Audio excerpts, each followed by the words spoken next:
Today, we're demystifying exactly how real wealth is built in the UK as we head toward 2026. And look, we're stepping completely away from the get-rich-quick hype today to focus on realistic, proven habits.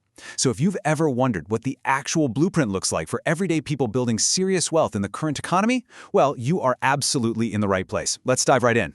You know, the truth is there are literally no secrets here. Just consistency. Wealthy people in the UK aren't relying on crypto lotteries, and they aren't using complicated secret tricks hidden in offshore accounts. There's no magic wand. They actually just rely on doing a handful of ordinary, relatively boring things consistently over a very long period of time. I want that to set the honest tone for our entire discussion today. Actually, let's manage expectations right up front. This explainer isn't about people who inherited massive sums of money or just got incredibly lucky on a random stock pick. Instead, we're talking about the repeatable habits and decisions that show up again and again in people who build real wealth. It's about understanding how income, tax, and time actually work in this country. Think of it like a masterclass in the boring but brilliant basics. We are focusing strictly on the levers you can actually pull yourself, the stuff that is completely within your control. So here's our roadmap for today. We're breaking this wealth-building blueprint down into 4 core pillars: time over timing, the tax advantage, the lifestyle gap, and the decades mindset. And then we'll wrap it up with an honest recap on how to actually apply them. All right, let's get into Pillar 1, time over timing. This is all about protecting your time in the market. Honestly, wealthy Brits rarely try to perfectly time the market. They aren't sitting around stressed out, glued to stock tickers, waiting for the absolute perfect day to buy or sell, because that's a losing game. Instead, the steady investor, the one who stays invested consistently over decades, usually through automated monthly payments, almost always beats the person chasing that perfect moment to move money in and out. The peace of mind that comes from regular automated investing dramatically outperforms the anxiety of trying to outsmart the global economy. Time in the market beats time in the market every single time. Moving right along to Pillar 2, the tax advantage. This means maximizing your tax-advantaged accounts fully. Before even thinking about using regular taxable accounts or complicated investment vehicles, wealthy individuals fully utilize the specific financial wrappers we have right here in the UK. Every single adult has a £20,000 annual ISA allowance. This is a massive structural opportunity to shield your investments completely from tax. Think about it, absolutely no capital gains tax when you sell, and zero dividend tax on the income it generates. It is entirely legal, government-approved tax avoidance. But the wild part is, most people simply don't use it fully, which leaves incredible tax-free growth sitting right on the table for the tax man. Now, a huge hurdle here is simply not realizing how these allowances actually function. Unused ISA allowances do not roll over to the next tax year. It is a genuine, literal, use-it-or-lose-it opportunity.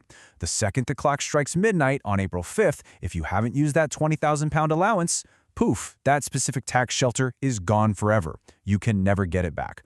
Building serious wealth means treating that annual deadline with a real sense of urgency. And, you know, this exact same principle applies to workplace pensions.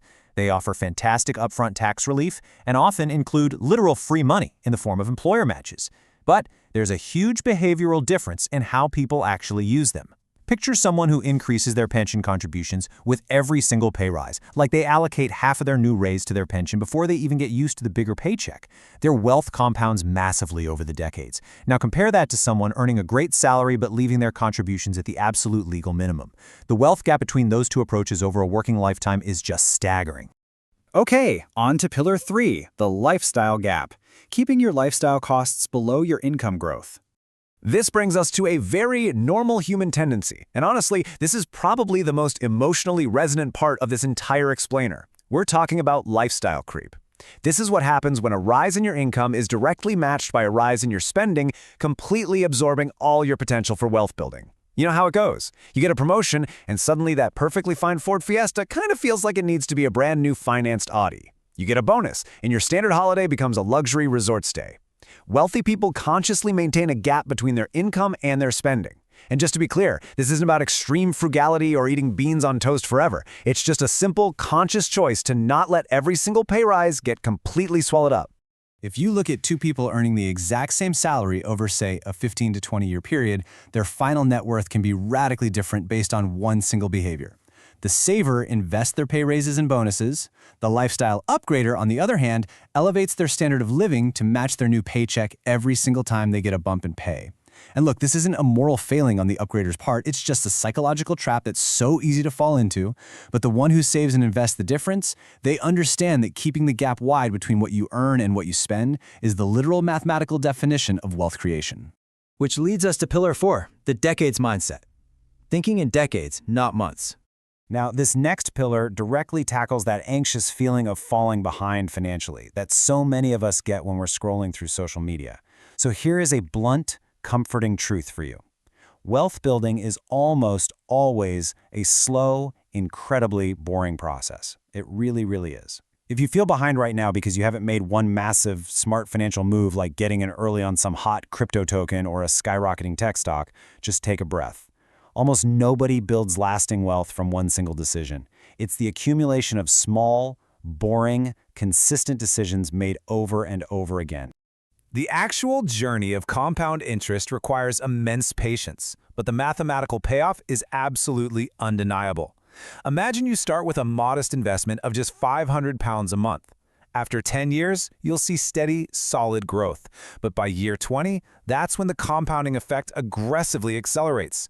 By year 30, those consistent £500 contributions, assuming just a historically average 7% market return, result in a portfolio worth nearly £600,000. You don't need a massive upfront lump sum. You literally just need to stretch your time horizon out and let the math do the heavy lifting for you. All right, let's wrap this up with the honest recap, bringing everything we've talked about all together. So, if we strip away all the financial noise out there, the actual blueprint is just 4 straightforward steps. Number 1, protect your time in the market by staying invested consistently. Number 2, maximize your tax wrappers, your ISAs, and your pensions fully. Number 3, dodge that lifestyle trap by maintaining a healthy gap between your rising income and your spending. And number 4, play the long game by thinking in decades, not months. Honestly, that is genuinely most of it.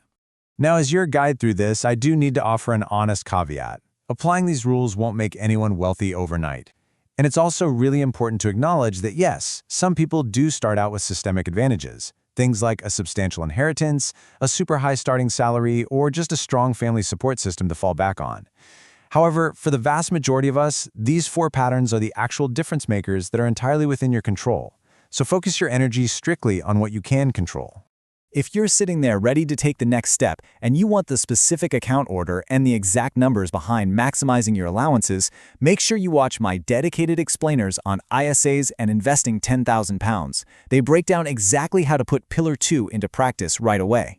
Be sure to subscribe for more honest UK finance breakdowns, where we cut through the hype and look at the real data. But I want to leave you with a final thought to mull over today, and please let me know your answer down in the comments. Which of these 4 patterns are you actually committing to starting today?